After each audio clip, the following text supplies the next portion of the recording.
Hello दोस्तों, welcome to the channel. I hope आप सभी अपने अपकमिंग एग्जाम की बहुत ही अच्छे से प्रिपरेशन कर रहे हैं। आज जो टॉपिक हम कवर करने जा रहे हैं that is research process. Research process एक ऐसा टॉपिक है जिसमें से कोई ना कोई एक क्वेश्चन आपको जरूर आता है एग्जाम में। मोस्ट ऑफ द टाइम ऐसा क्वेश्चन आता है कि आपको कुछ स्टेप्स गिवन होते हैं रिसर्च के और आपको उनको क्रोनोलॉजिकल ऑर्डर में अरेंज करना होता है।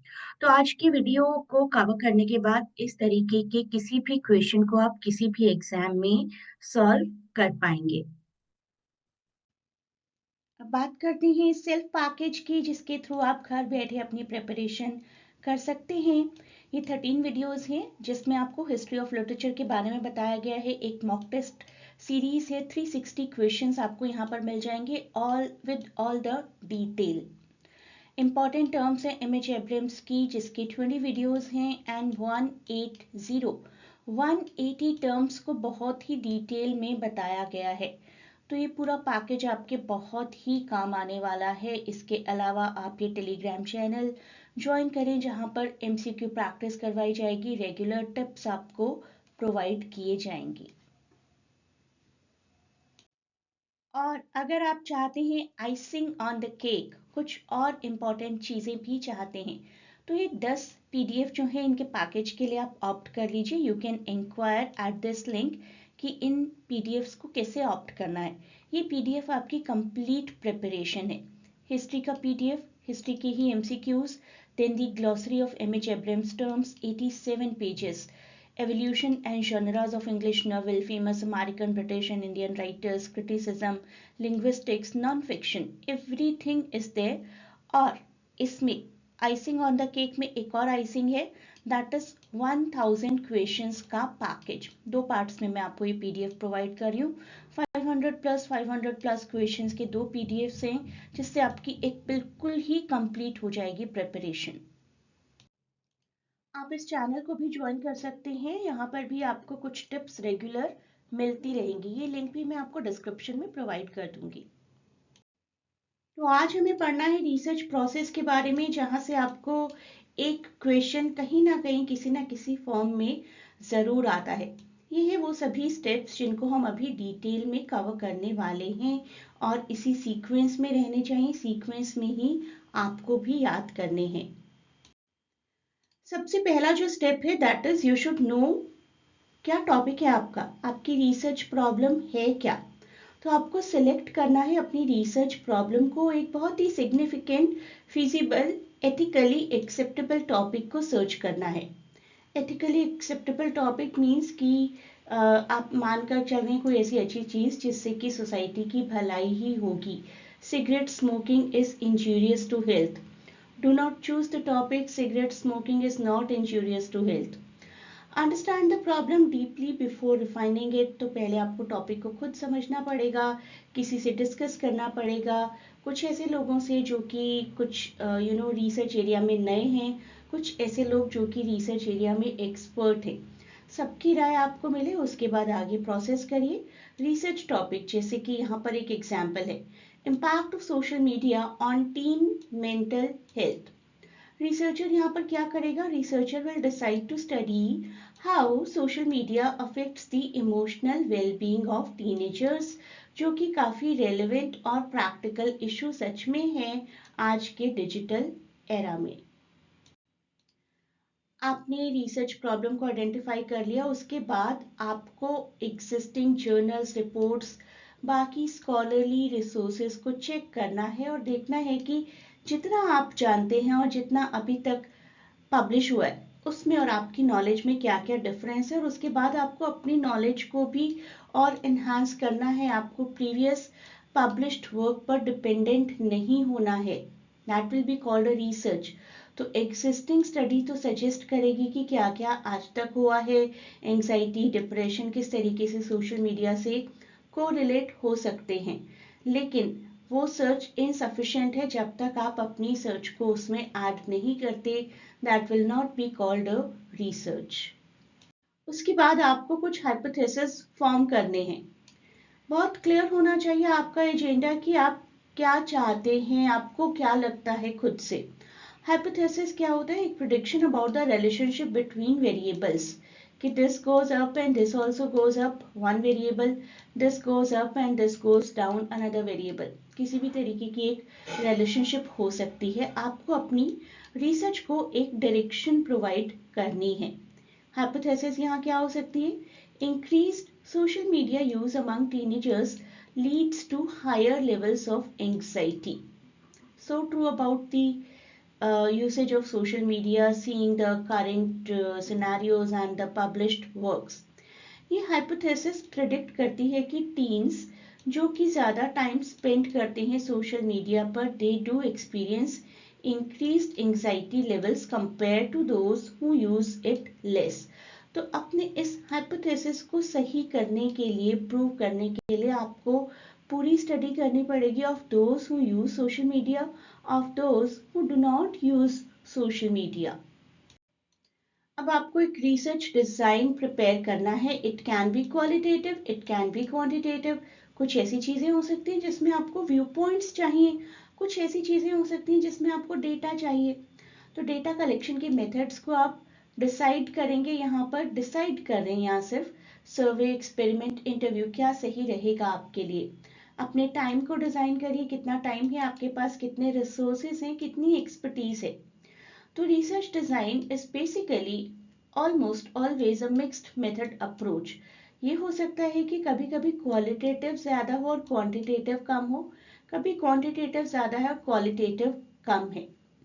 टूल्स क्या यूज कर सकते हैं आप? Survey, interview with the expert people, mental health scales decide कर सकते हैं. You can talk to everyone in the society, those who are using social media, those who are not using social media. 2024 तक Facebook पे 378 billions लोग थे. तो उन सबको तो आप जाकर चेक नहीं कर सकते, आपको सैम्पलिंग करनी पड़ेगी. तो आपको सैम्पल साइज डिसाइड करना पड़ेगा. You can divide according to the age group, you can divide according to the geographical area. तो रैंडम सिलेक्शन करना है आपको, किस तरीके की सैम्पलिंग करनी है, that is really up to you. Sampling किस तरीके की होनी चाहिए, किस किस केस में, उससे रिलेटेड बात भी करेंगे. आज हम सिर्फ स्टेप्स की बात करें. तो सैम्पलिंग मेथड का मैं आपको एग्जांपल दे देती हूँ. एक यहाँ पर 500 टीनेजर्स आप चूज कर सकते हैं हाई स्कूल से across the region. Maybe आपने, अगर आप दिल्ली में हैं तो मे बी आपने नॉर्दर्न दिल्ली से कुछ पर्सन्स को चूज कर लिया, साउथ दिल्ली से कुछ स्टूडेंट्स को चूज कर लिया, एंड ईस्ट से एंड वेस्ट से. इस तरीके से आप अपनी सैम्पलिंग कर सकते हैं. लेकिन आपकी सैम्पलिंग बहुत अच्छा रिप्रेजेंटेशन होना चाहिए. It should not be like that कि आपने अपनी फैमिली के 20-25 लोगों में अपना सर्वे बांट दिया कि प्लीज फिल करके दे दो. तब आपको टीम व्यू पॉइंट्स नहीं मिल पाएंगे. अब बारी आती है डेटा कलेक्शन की. डेटा, कुछ डेटा होते हैं प्राइमरी, कुछ डेटा होते हैं सेकेंडरी. प्राइमरी डेटा जो कि आप डायरेक्टली कलेक्ट करेंगे फ्रॉम द पार्टिसिपेंट्स. कोई क्वेश्चनर उनको देंगे, उनसे रिलेटेड कोई सर्वे कंडक्ट करेंगे, उनको इंटरव्यू करेंगे. सेकेंडरी डेटा जो कि आपने एग्जिस्टिंग रिसोर्सेज से पिक किया है, something has already been published and you are utilizing it. तो प्राइमरी डेटा कलेक्शन का एग्जाम्पल हो सकता है, you are conducting the direct online survey and interviews with the teenagers.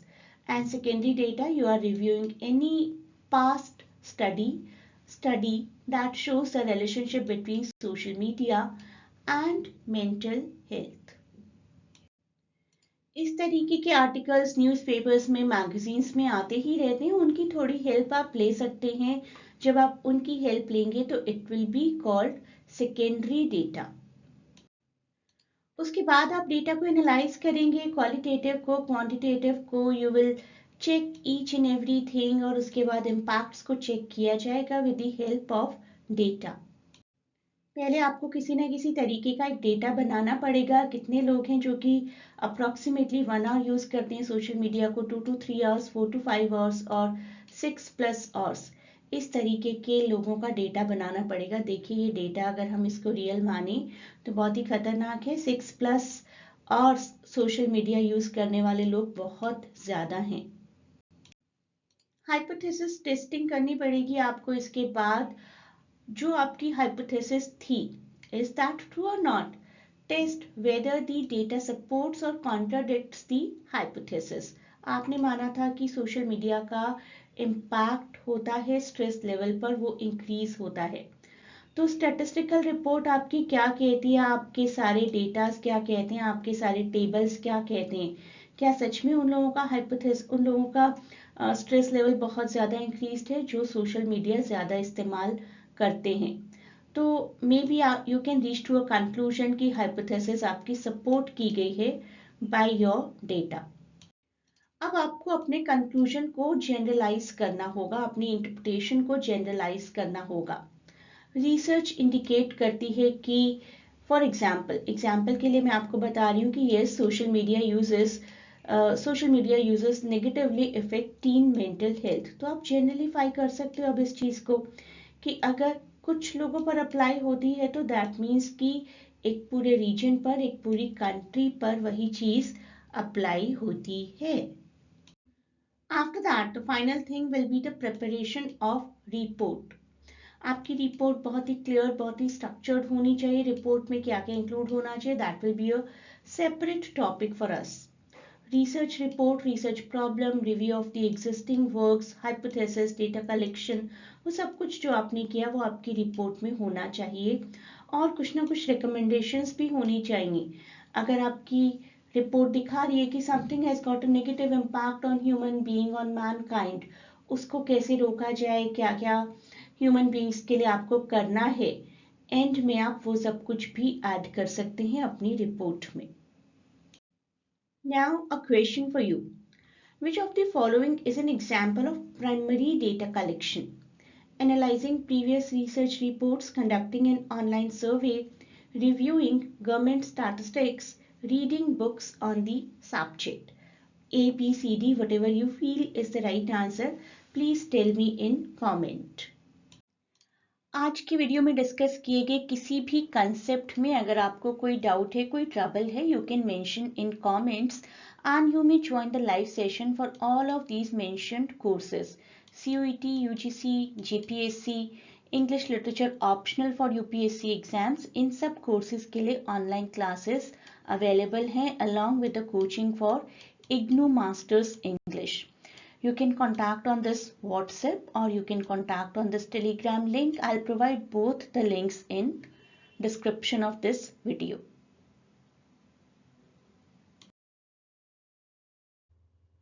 CUET PG exam आने ही वाला है। देखिए, देखते ही देखते 13 मार्च आ जाएगा and you do not know कि आपका पर्टिकुलर सब्जेक्ट का एग्जाम किस दिन होगा। इंग्लिश लिटरेचर कर रहे हैं तो आप ज्वाइन करिए मुझे और आपकी प्रिपरेशन बहुत अच्छी हो जाएगी, that I can assure you, अगर आप डेडिकेटेडली वो सभी टास्क कंप्लीट करते हैं जो कि मैं आपको प्रोवाइड करती जाऊंगी।